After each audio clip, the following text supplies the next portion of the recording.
Hello viewers, आज हम mathematics में प्रॉफिट और लॉस पढ़ेंगे।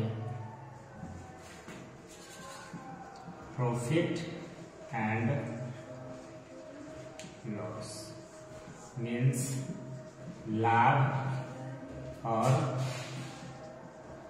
हानि। देखिए, इसमें जानना हमको जरूरी ये बनता है क्रय मूल्य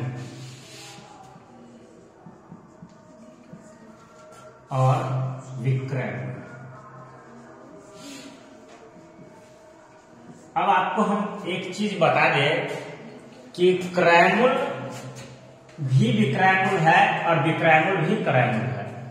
यानी क्रय मूल्य और विक्रय मूल्य एक ही समय में होता है। जैसे फॉर एग्जाम्पल, ए किसी वस्तु को बेचता है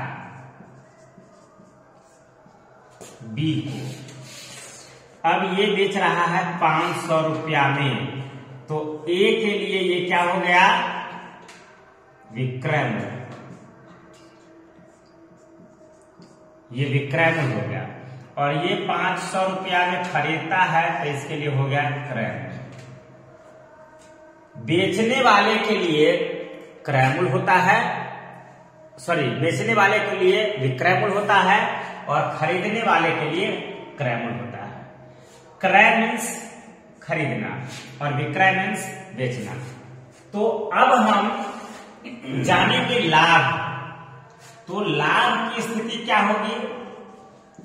लाभ की स्थिति होगी, इसको हम समझते हैं। देखिए, लाभ तब होगा जब विक्रय मूल्य बड़ा होगा क्रय मूल्य से।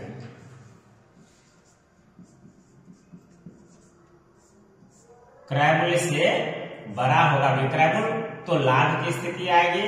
और हानि की स्थिति कब आएगी? जब क्रय मूल्य ये बड़ा हो जाए विक्रय मूल्य से।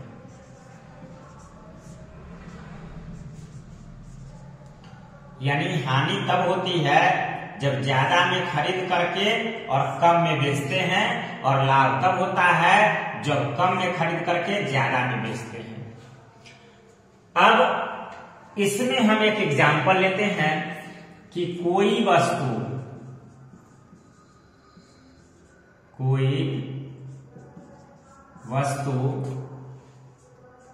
100 रुपया में खरीद कर 120 में बेचा गया। तो ऐसी स्थिति में विक्रय मूल्य हो गया, क्रय मूल्य हो गया। मीन्स कि हमें सीधे समझना है कि विक्रय मूल्य ज्यादा है, तो यहां लाभ हो रहा है। लाभ क्या हो रहा है? तो 120 घटे 100 यानी 20 रुपया का लाभ हो रहा है। ठीक है। अब हम लाभ और हानि को आसानी से समझ लेते हैं कि कैसे लाभ और हानि का मामला बनता है। देखिए, लाभ की स्थिति जो होती है वह इस बात पर डिपेंड करता है कि हमको खरीद मूल्य के साथ उस पर खर्च अलग से कितना करना पड़ा है। लाभ की स्थिति के लिए दूसरी बात आती है लाभ में कि क्रय किए किसी वस्तु को 100 रुपया में, और भाड़ा या अन्य खर्चा ये कितना आया? मान लीजिए कि इस पर 50 रुपया ये आ गया, तो हमारा क्रय मूल्य टोटल कितना आ गया? 150 रुपया। अब यदि हम उसको क्रय मूल्य 100 समझ करके 120 में बेचते हैं, तो यहां लॉस होगा। अब हमें समझना होगा नया क्रय मूल्य हमारा हो गया 150 रुपया, तो अलग से जो खर्च है उसको इसी में रखा जाता है, कहीं और नहीं देना है।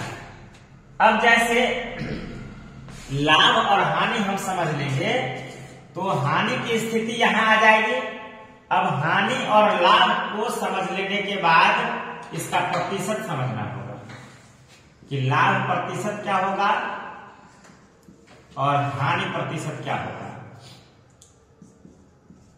जैसे मान लीजिए अभी हम इसी को लेते हैं, 100 रुपया में कोई वस्तु खरीदे, उसको 120 रुपया में बेचे, तो हमारी जो स्थिति बनेगी वह लाभ की बन रही है।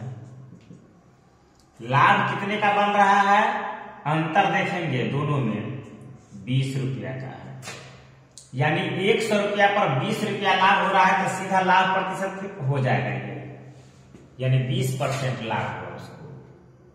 100 रुपया पर अगर 120 रुपया में बेचते हैं तो सीधे लाभ हमारा क्रय मूल्य पर निकलता है।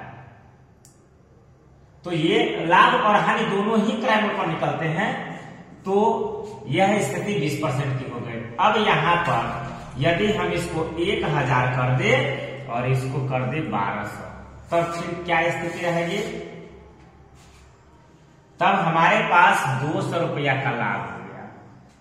फिर हम प्रोसेस पर आते हैं, ये लाभ हो गया तो लाभ प्रतिशत लाभ गुने 100, अब बटा में क्रय मूल्य हमारा है 1000। तो हम पहले लाभ प्रतिशत को लिख दें। लाभ प्रतिशत की स्थिति होगी, लाभ कितना हुआ है उसमें 100 से गुना कर दीजिए, और आप कितना में किसी वस्तु को खरीदे हैं वह मूल्य नीचे डाल दीजिए, ये हो जाएगा लाभ। और हानि होने की स्थिति में जितना हानि हुई है उस हानि को गुना कीजिए 100 से, और उसमें क्रय मूल्य को बट्टे में डाल दीजिए, ये हो जाएगा। तो हम डाल दिए इसमें, यहाँ 2 0, यहाँ 1 0, देखिए ये 20% फिर वही रह गया। क्यों रह गया 20%? क्योंकि यहाँ एक 0 हम बैठाए हैं, फिर हमारा वह गुणांक इसी रूप में है, तो इसलिए लाभ प्रतिशत यही रहेगा। अगर इस पर हम एक और 0 बैठा दे और यहां भी एक और 0 कर दे, फिर लाभ प्रतिशत वही रह जाएगा। अब आते हैं, एक प्रश्न लेते हैं अलग से, कि मान लीजिए किसी वस्तु को हम लाभ प्रतिशत का फॉर्मूला वहां रहने देते हैं।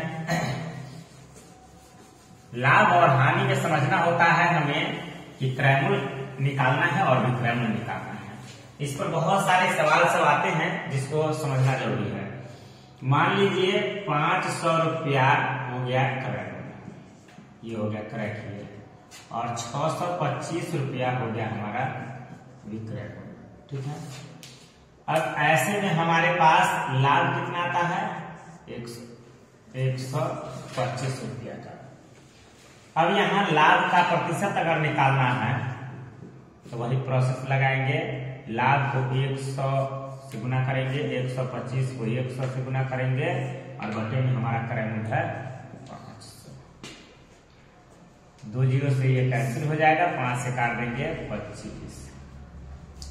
अब यह भी समझना होता है, हमारा जो प्रतिशत हुआ लाभ का वह हो गया 25% लाभ हो गया।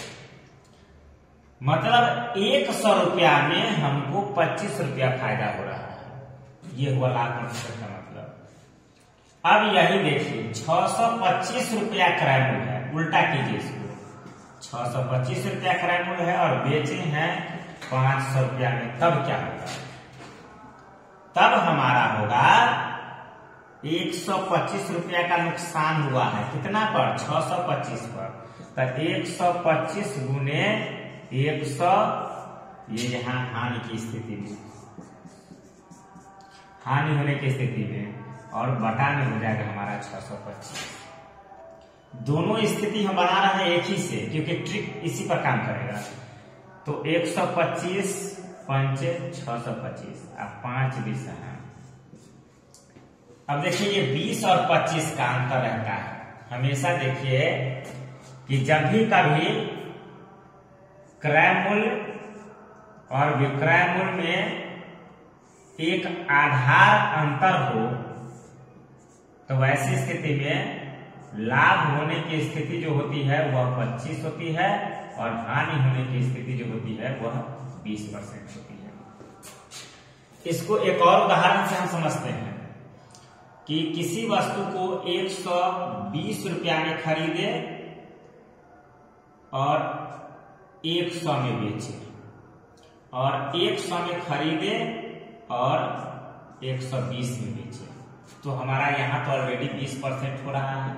लेकिन 120 में खरीद के 20 में बेचे तो हानि हमारा 20 हो गया, तो 20 गुने में हम करेंगे 100 और बटा में हमारा हो जाएगा 120। अब यहां पर क्या बनेगा, 20 छक्का 120, 3 और ये हो गया हमारा 50, यानी 16 को 2/3। यह स्थिति सब याद करना होगा, ये समझना होगा। अब ऐसे में जब हानि और लाभ की स्थिति आएगी तो इस तरह से हमें ध्यान देना होगा। ऐसे बहुत सारे सवाल आते हैं, हम इस पर और भी बहुत सारे सवाल लेकर के अगले वीडियोज में आएंगे, या और भी कोई सवाल इससे जुड़ा होगा कंपटीशन से, कंपटीशन बेस पर हम आएंगे। Thank you.